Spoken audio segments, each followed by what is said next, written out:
प्रथम तहलका न्यूज। हरियाणा विधानसभा के मॉनसून सत्र के दूसरे चरण की शुरुआत होने जा रही है। 5 नवंबर से हरियाणा विधानसभा मॉनसून सत्र के दूसरे चरण की शुरुआत होगी। हरियाणा विधानसभा के स्पीकर ज्ञानचंद गुप्ता ने इस बात की जानकारी दी। उन्होंने बताया कि 5 नवंबर को दोपहर 2 बजे ये सेशन शुरू होगा और इसकी अवधि बिजनेस एडवाइजरी कमेटी की बैठक में तय होगी। 5 नवंबर से विधानसभा का सत्र हम दोबारा कंटिन्यू कर रहे हैं। 26 अगस्त को ये सत्र जो था हमने स्थगित किया था, उस समय की परिस्थितियों को देखते हुए 5 तारीख को जो बकाया विधायी कार्य है, उस विधायी कार्य को हम पूरा करने के लिए ये सत्र बुलाया गया है।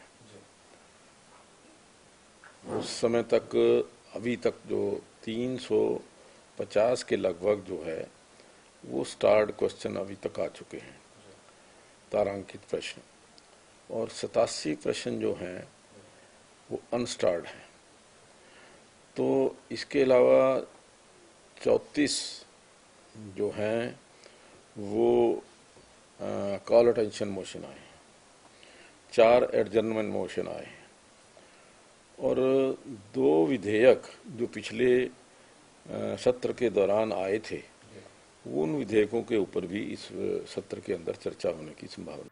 हरियाणा में विपक्षी दलों की तरफ से 3 कृषि कानूनों को लेकर प्राइवेट बिल लाने पर स्पीकर ज्ञानचंद गुप्ता ने कहा कि लोकतंत्र में उन्हें अपना बिल लाने का पूरा हक है। बिल को लाने के बाद उसके तकनीकी और कानूनी पहलुओं का अध्ययन करने के लिए कानून विभाग को भेजा जाता है, जहां से उसकी रिपोर्ट आने पर ही उसकी अगली कार्रवाई होती है। देखिए, प्राइवेट मेंबर बिल कोई भी विधायक जो है वो ला सकता है, इसमें कोई दो राय नहीं है, लेकिन उसकी प्रक्रिया काफ़ी लंबी है। प्राइवेट मेंबर बिल जब हमारे पास कोई भी विधायक भेजेगा तो उसको हम अपने पास लेकर के उसको हम एलआर की ओपिनियन के लिए भेजते हैं। वो 3 या 4 दिन के बाद वो एलआर की ओपिनियन आती है। अगर एलआर की ओपिनियन हो कि ये सरकार को भेजा जाए तो फिर वो सरकार को भेजा जाता है। अगर एलआर की ओपिनियन ये हो कि ये टेक्निकली ठीक नहीं है, लीगली ठीक नहीं है, तो वो फिर जो बिल है वो वहीं पे ड्रॉप कर दिया जाता है। इसके साथ ही मॉनसून सत्र के दूसरे चरण में विधानसभा में हरियाणा के हिस्से को लेकर भी चर्चा होगी। दरअसल हरियाणा बनने के वक्त विधानसभा से प्रदेश को 40% हिस्सा देना निश्चित हुआ था, लेकिन अभी तक 27% ही मिल पाया है।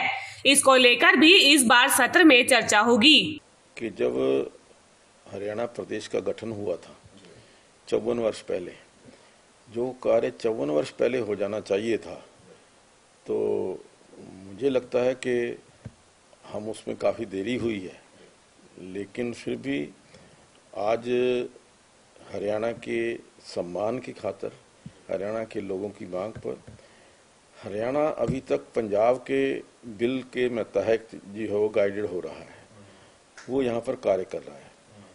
हरियाणा प्रदेश का अपना कानून बने, अपने बिल जो है सारे कानून के अंदर हरियाणा का नाम आए पंजाब की बजाय, तो मैं समझता हूँ कि ये हमारे स्वाभिमान के लिए बहुत ज़रूरी है। तो मैंने एक 24 सितंबर को पीछे एक बैठक की थी, हमारे जो चीफ सेक्रेटरी हैं हरियाणा सरकार के और एलआर जो लीगल एडवाइज़र हैं, उनके साथ इस विषय को लेकर के एक बैठक की थी और उस समय ये डिसाइड हुआ था कि इसके लिए एक कमेटी का गठन किया जाए और गठन करने की जिम्मेदारी चीफ सेक्रेटरी साहब की लगाई थी। तो आज मुझे बड़ी खुशी है कि वो जो कमेटी है उसका गठन हो चुका है। आपको बता दें कि हरियाणा विधानसभा का मॉनसून सत्र का पहला चरण 26 अगस्त 2020 को शुरू हुआ था, लेकिन उस समय देश और प्रदेश में कोरोना का खतरा चरम पर था। प्रदेश के मुख्यमंत्री, विधानसभा अध्यक्ष और बड़ी संख्या में विधायक कोरोना से संक्रमित थे। इसी के चलते मॉनसून सत्र को अनिश्चित काल के लिए स्थगित कर दिया गया था। प्रथम तहलका के लिए चंडीगढ़ से ब्यूरो रिपोर्ट।